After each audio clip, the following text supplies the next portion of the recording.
Yo, what's going on? Mike from Mike Talk Sports. So in honor of UConn's magical March Madness run, I thought I'd break down the player who, in my opinion, is going to go on to have the best NBA career out of this magical UConn team, and that is Jordan Hawkins.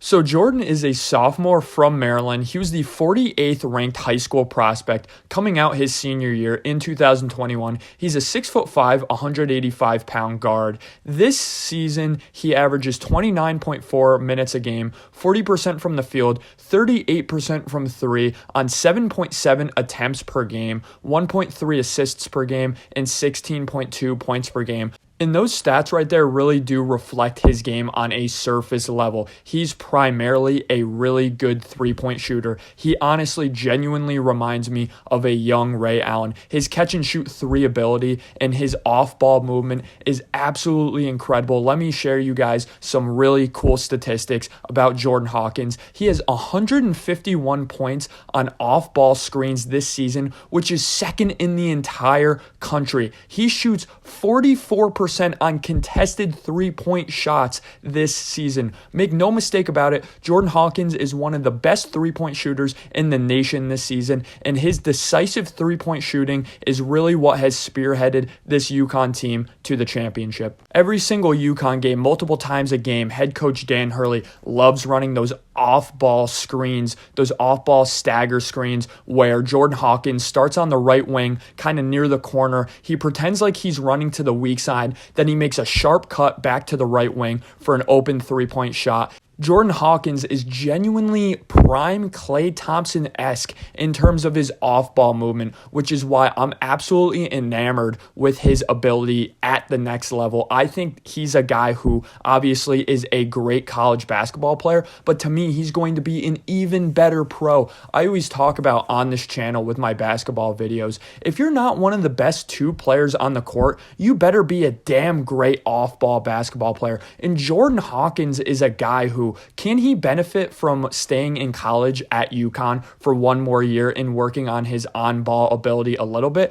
Yes, but as I'll get into later on in this video, his on-ball creation is an underrated aspect of his game if you haven't watched enough UConn games this season. And his off-ball movement is just so damn valuable to the point where I think a lot of NBA teams are going to consider him in the first round of this year's NBA draft. So Jordan Hawkins is a guy who is going to come in immediately and, in my opinion, be a better NBA player, be a better pro than a college basketball player. Why do I say that? Again, that statistic that he shoots 44% on contested three-point shots. So often do I see Jordan Hawkins taking these tough, deep three-point shots with a defender closing out in his face, and Jordan Hawkins still hits it. Once you get to the NBA level, there's significantly more spacing for your team. Imagine he goes to a team like the Bucks, like the Lakers, with a guy like gravity, like Giannis Antetokounmpo, a LeBron James.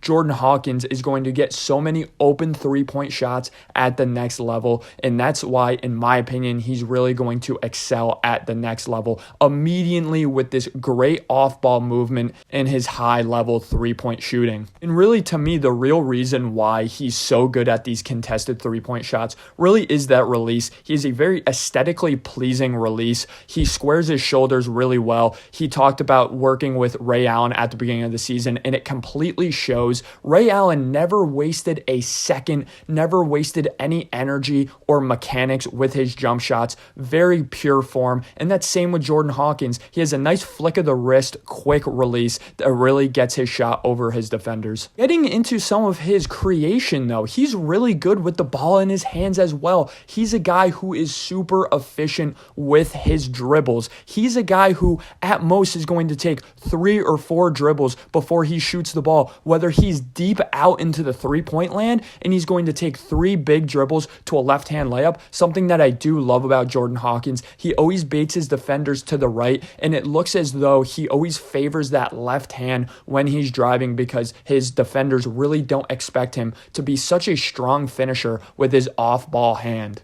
He loves that Jason Tatum sidestep three as well. He has very quick dribble moves to create separations on three-point shots. And you know what? He's a really good mid-range shooter. Again, I look at a lot of games this season, such as the Providence game, for example, where he's a good mid-range shooter. He's going to kind of post up on the elbow, the deep elbow, make one dribble move, and shoot a nice mid-range jump shot. He's not some crazy elite defender just yet, but he definitely has the mindset and the physical tools to be a plus defender at the next level. So a guy to me who has really decisive, quick, sharp, clean handles. He's not going to be producing really any turnovers going into the NBA. A guy with an elite three-point shot with really nice spacing and off-ball movement. To me, Jordan Hawkins has been such a delight to watch this year for UConn. I can't wait to see how his NBA career unfolds. And let's go, UConn. Let's win this national championship tonight.